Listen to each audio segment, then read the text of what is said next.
Saudi OFW News, Issues and Business Opportunities for Returning OFWs, an online program hosted by Kuya Rich from Saudi Arabia. Saudi Arabia announced a series of spending cuts for 2016, including a report of 63% cut in infrastructure spending to trim a record budget deficit of close to $100 billion. The crisis was brought about by the continuous drop of global oil prices, which caused numerous construction and maintenance companies in the Kingdom of Saudi Arabia to downsize and to declare bankruptcy. Well, it's according to the report, it's more than 15,233 OFWs and increasing who have not yet received their salaries and of service and benefits from other companies or benefits from varying amount of time.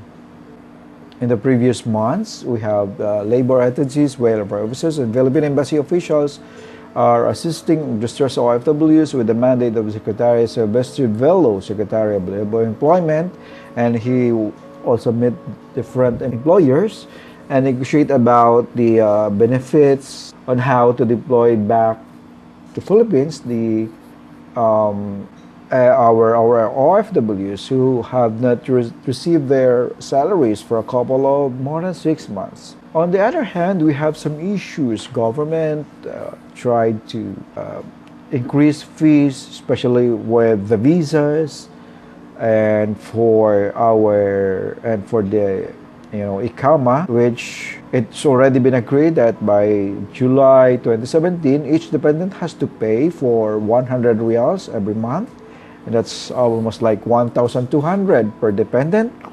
And by 2018, it will be increased to 200 per month on every dependent, and by 2019, it would be 500, and 2020, the payment will increase to 700 per month on every dependent. Visa fees, which was only for 500 riyals for 1 year, now it is 3,000 riyals, and that's for 6 months and 5,000 for 1 year. Okay, so we have some issues and concerns about our OFWs, and we have here our guest for tonight, who is an OFW advocate for more than 10 years, and he is an active in our Filipino communities, and he built connections with our labor offices, our Philippine embassies, so he can bridge among those problems and to facilitate it faster. So without talking so long, we have to welcome our guest for tonight. Our guest for tonight is Kuya June Monterona. He is a certified project manager by the Project Management Institute. He is also holding a present position as a senior project control specialist at the S&C level in one of the multinational oil and gas construction company. So Kuya June is known to be an OFW community leader, an advocate, and a lobbyist. He was previously the Middle East representative of Migranti Middle East, assisting OFWs or distressed OFWs, unpaid and or maltreated. And Kuya June is helping a lot, and his mobile is always on 24 hours, whatever calls he receives, to what extent he can assist. So without having him introduce so much, we have to welcome Kuya June. So, Kuya June, please share us your thoughts about the current situations of our household workers or housemaids and drivers in cases about abused unpaid salaries, overwork. What can you suggest in a quick response to Polo OWA, and when and how to reach them immediately in case of emergencies, and what actions they can extend to us? Kuya June? Good evening, Rich, and good evening to our radio listeners. As we all know, here in the Kingdom of Saudi Arabia, first and foremost, we cannot deny that cases of maltreatment, abuse, and unpaid salaries to our household workers in the kingdom are continuously increasing. The numbers of runaway maids and drivers are dramatically increasing. To our kababayans who are listening now, if you have a little know if you know,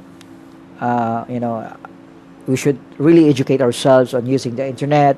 And as we all know, we are using high-tech gadgets at the moment. Even household drivers are using tablets, iPad and iPhones. And of course, we cannot deny that we should know how to use them.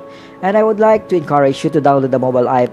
We called it Colonna app. It's a powerful app developed here in Saudi Arabia, which allows you to report directly to authorities in case of abuse or maltreatment. So you just input your issues and the case, what is the problem, and the app can trace which exactly your location, and then there's an immediate response from the government, and police will came to visit your locations and investigate what happens.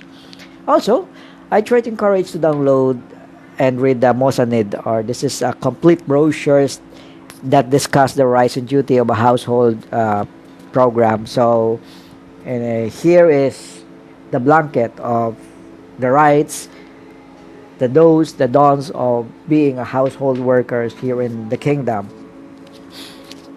And of course, I would like to encourage you to, just in case in any problem, try to approach our Philippine embassies in Riyadh.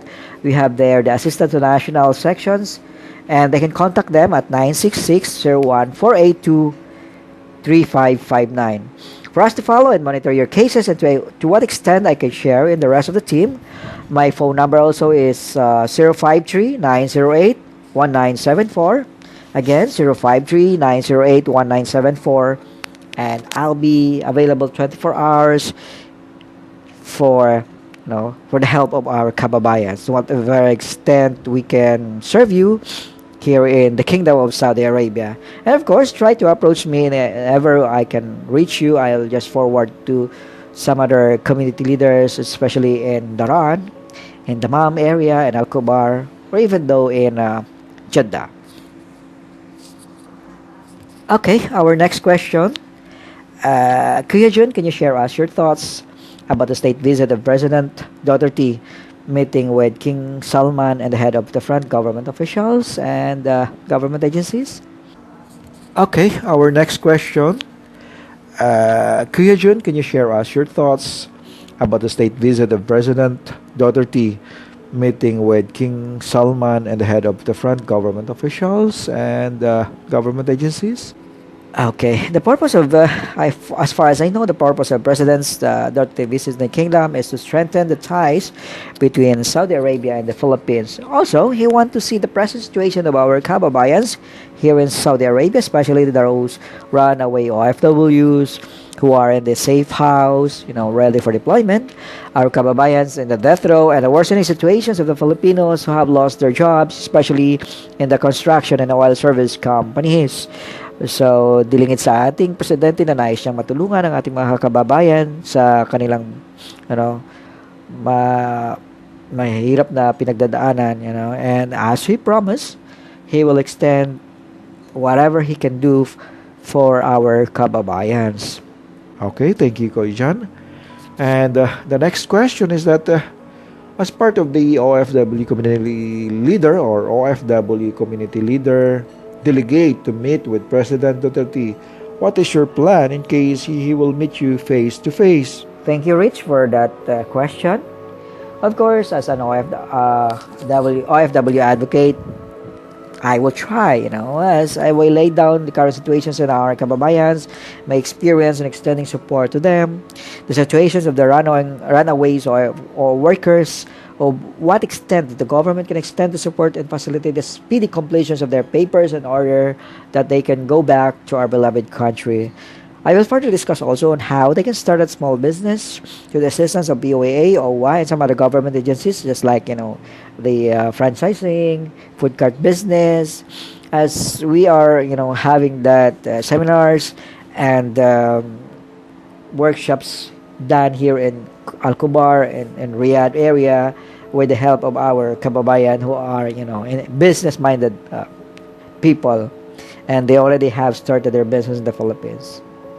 Okay, our next question regarding the present oil and construction crisis in Saudi Arabia. What is your thoughts about returning OFWs, the government reintegration program, and the private agencies who can support in the financing the startup business? Thanks for that question. Here we go again. The never-ending story of OFWs. Am I right or wrong? Every vacation, di na magkakaundagaga sa ating pasalubong, gadgets here, updates, and etc. And while on vacation, we are spending a lot of money to our relatives, brothers, go there, vacation, wherever.